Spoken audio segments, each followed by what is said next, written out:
Hello guys. അപ്പോൾ ഇന്നത്തെ വീഡിയോയിൽ നമ്മൾ ഷെയർ ചെയ്യാൻ പോകുന്നത് നീറ്റ് ഡ്രോപ്പ് ചെയ്യാനുള്ള 2-3 റീസൺസ് ആണ്. മെയിനായിട്ട് ഞാൻ കഴിഞ്ഞ വീഡിയോയിൽ പറഞ്ഞിട്ടുണ്ടായിരുന്നു എനിക്ക് മെഡിക്കൽ ഫീൽഡിലേക്ക് പോകാൻ താല്പര്യമില്ലാന്ന്. മേ ബി കുറച്ച് പേരെങ്കിലും ചിന്തിക്കുമായിരിക്കും നിനക്ക് മെഡിക്കൽ ഫീൽഡിലോട്ട് പോകാൻ താല്പര്യമില്ല, പിന്നെ എന്തിനാണ് നീ നീറ്റുമായിട്ട് മുമ്പോട്ട് പോയതെന്ന്. അതിൻ്റെ ഒരു റീസൺ എന്ന് പറഞ്ഞു കഴിഞ്ഞാൽ എനിക്ക് ആക്ച്വലി എന്താ പറയുന്നത്, പ്ലസ് ടു കഴിഞ്ഞ് പിന്നെ ഒരു കോഴ്സിന് അഡ്മിഷൻ കിട്ടാണ്ടായപ്പോൾ വീട്ടുകാരൊരു ഓപ്ഷൻ വെച്ചു നീറ്റ് റിപ്പീറ്റിന് പോകാൻ. സോ അന്നേരം എനിക്കത് ഓക്കെ, ഞാൻ എന്തായാലും പ്ലസ് ടു ഇത്രയൊക്കെ പഠിച്ചതല്ലേ, എന്നെക്കൊണ്ട് നീറ്റ് ക്രാക്ക് ചെയ്യാൻ പറ്റും എന്നുള്ളൊരു കോൺഫിഡൻസ് എനിക്കുണ്ടായിരുന്നു.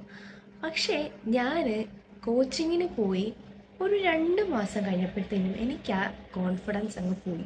ബിക്കോസ് നമ്മൾ വിചാരിക്കും പ്ലസ് ടു സയൻസ് എടുത്ത എല്ലാവരെയും കൊണ്ടും ക്രാക്ക് ചെയ്തെടുക്കാൻ പറ്റുന്നൊരു കാര്യമാണ് നീറ്റ് എന്ന്.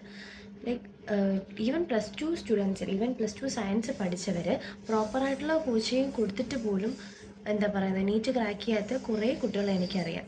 നീറ്റ് ക്രാക്ക് ചെയ്യാൻ പറ്റാണ്ട് റിപ്പീറ്റും റിപ്പീറ്റും സൂപ്പർ റിപ്പീറ്റും ഒക്കെ ചെയ്യുന്ന പിള്ളേരെ എനിക്കറിയാം. ആക്ച്വലി നീറ്റ് എന്ന് പറയുന്നത് എല്ലാവരെയും കൊണ്ട് ക്രാക്ക് ചെയ്യാൻ പറ്റുന്നൊരു എക്സാം അല്ല. മിക്ക പാരൻസും അതിനെ തെറ്റിദ്ധരിച്ച് വെച്ചിരിക്കുകയാണ്. ലൈക്ക് നീറ്റ് എല്ലാവർക്കും ക്രാക്ക് ചെയ്യാൻ പറ്റും, ലൈക്ക് അവർക്ക് ക്രാക്ക് ചെയ്യാമെങ്കിൽ നിനക്ക് ക്രാക്ക് ചെയ്ത് എന്താ, ആ ഒരു ആറ്റിറ്റ്യൂഡ് മിക്ക പാരൻസിനും ഇപ്പോഴും ഉണ്ട്. അത് ആക്ച്വലി ഒരു റോങ് സ്റ്റേറ്റ്മെൻ്റ് ആണ്. ബിക്കോസ് അങ്ങനെ ആർക്കും ക്രാക്ക് ചെയ്യാൻ പറ്റില്ല. മേ ബി പല റീസൺസ് ഉണ്ടായിരിക്കാം. ബേസ് ഇല്ലാത്തതിൻ്റെ ആയിരിക്കാം, ചിലപ്പോൾ അവരെ കൊണ്ട് പഠിക്കാൻ പറ്റത്തില്ലായിരിക്കും അത്രയും, ചിലപ്പം അവർക്ക് അത്രയും സ്ട്രെസ്സ് ഹാൻഡിൽ ചെയ്യാൻ പറ്റില്ലായിരിക്കും, ചിലർക്ക് മെഡിക്കൽ ഫീൽഡ് ഇഷ്ടമില്ലായിരിക്കും. മേ ബി ചിലർക്ക് മെഡിക്കൽ ഫീൽഡിലേക്ക് പോയി കഴിഞ്ഞാൽ അവിടെ ഉണ്ടാവുന്ന സ്ട്രെസ്സും കാര്യങ്ങളും ഹാൻഡിൽ ചെയ്യാൻ പറ്റത്തില്ലായിരിക്കും.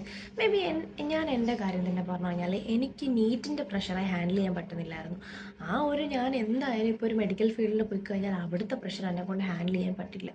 അതിൻ്റെ റീസൺ എന്ന് പറഞ്ഞാൽ ഞാൻ അത്രയ്ക്കും എനിക്ക് ഒന്നാമത്തെ കാര്യം, ഞാൻ ഇമോഷണലി ആണെങ്കിലും ഫിസിക്കലി ആണെങ്കിലും മെൻ്റലി ആണെന്നുണ്ടെങ്കിലും ഭയങ്കരമായിട്ട് സെൻസിറ്റീവാണ്. ഞാൻ എന്നെ സംബന്ധിച്ച് എനിക്ക് ഇപ്പോൾ ഒരു കാര്യം ചെയ്യണം എന്നുണ്ടെങ്കിൽ ആ ഒരു എന്നെ തളർത്തുന്ന എനിക്കൊരു സമാധാനം കിട്ടാത്തൊരു കാര്യമാണെങ്കിൽ എന്നെ കൊണ്ടത് ചെയ്യാൻ പറ്റത്തില്ല. അത് സ്റ്റഡീസിൻ്റെ കാര്യത്തിലാണെങ്കിലും വേറെ എന്തെങ്കിലും കാര്യത്തിനകത്താണെങ്കിലും എനിക്ക് നമ്മളെല്ലാവരും ജീവിക്കുന്നതിനാണ് നമുക്ക് സമാധാനം കിട്ടാൻ വേണ്ടിയിട്ട്. അപ്പം നമ്മളെന്താ ചെയ്യേണ്ടത്, നമുക്ക് സമാധാനം കിട്ടുന്ന ഒരു പാത്വയിലൂടെ നമ്മൾ പോവുക.